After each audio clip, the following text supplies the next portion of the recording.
안녕하세요 여러분.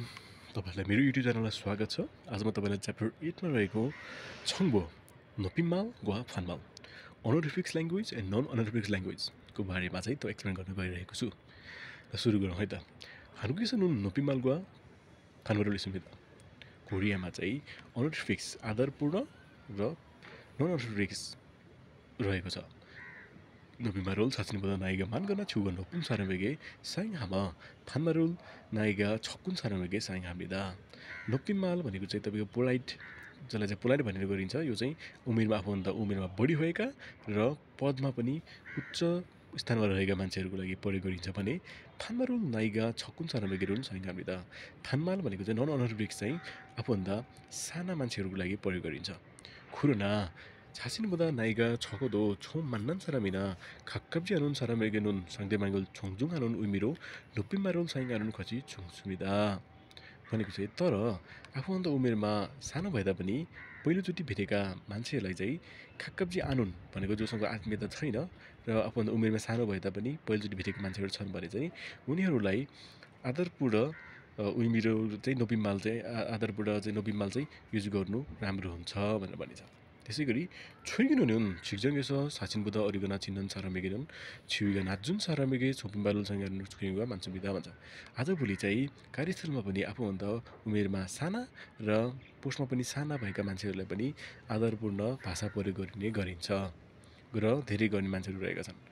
한국어로 말할 때 대화 상대방이나 대화 상황에 따라 높임말과 반말을 잘 구별해서 사용해야 합니다.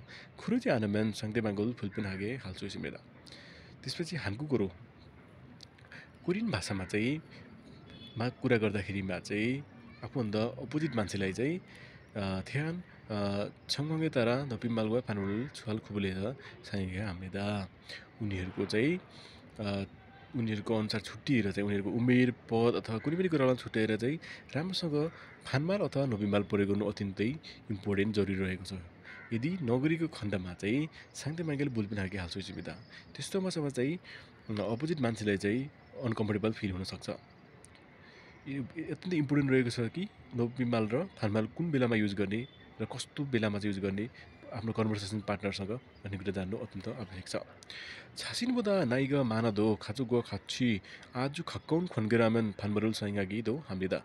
달리나 아들이 부모님께 반말을 하는 것을 쉽게 들을 수 있는 것도 이 때문입니다. 이와 같이 높임말과 반말 존중의 정도뿐만 아니라 친밀감을 정도 드러내는 중요 역할을 합니다. 한번 아프면다 우밀마 버리 우밀 भएका 가족과 같이 아주 가까운 관계라면 반말을 사용하기 됩니다. यो भनेको चाहिँ तपाईको परिवारको मेम्बरहरू र अत्यन्तै नजिक भएका रिलेसनशिपमा रहेका मान्छेहरूलाई पनि नन अनोरिफिक्स ल्याङ्ग्वेज प्रयोग गर्न सकिन्छ. यो पनि अहिलेको देख्न सकिन्छ. It is common to hear children using non-Anthropic language with their parents because of this. यो अत्यन्तै कमन रहेको छ कोरियामा कि आफ्नो बुबा आमालाई चाहिँ नन अनोरिफिक्स ल्याङ्ग्वेज प्रयोग गर्नु चाहिँ अत्यन्तै कमन कुरा रहेको छ कोरियामा. त्यसैले गर्दा नन अनोरिफिक्स ल्याङ्ग्वेज चाहिँ not only the degree of respect but the degree of intimacy पनि यसले झल्काउने गर्छ. नन अनोरिफिक्स ल्याङ्ग्वेज भनेको यसले डिग्री मात्र नदेखाइकन चाहिँ यसले आफ्नो कति नजिक छ तपाईँको मान्छे, तपाईँको परिवार होस्, तपाईँको बुबा आमा होस्, त्यो कुराले पनि झल्काउने गर्छ. र आज यति भन्दै तपाईँलाई च्याप्टर 8 नोपिमाल वा फानमाल सकेर मेरो च्यानललाई कमेन्ट, लाइक र सब्सक्राइब गर्न नभुल्नु होला. र आजलाई यति नै गरौँ. धन्यवाद.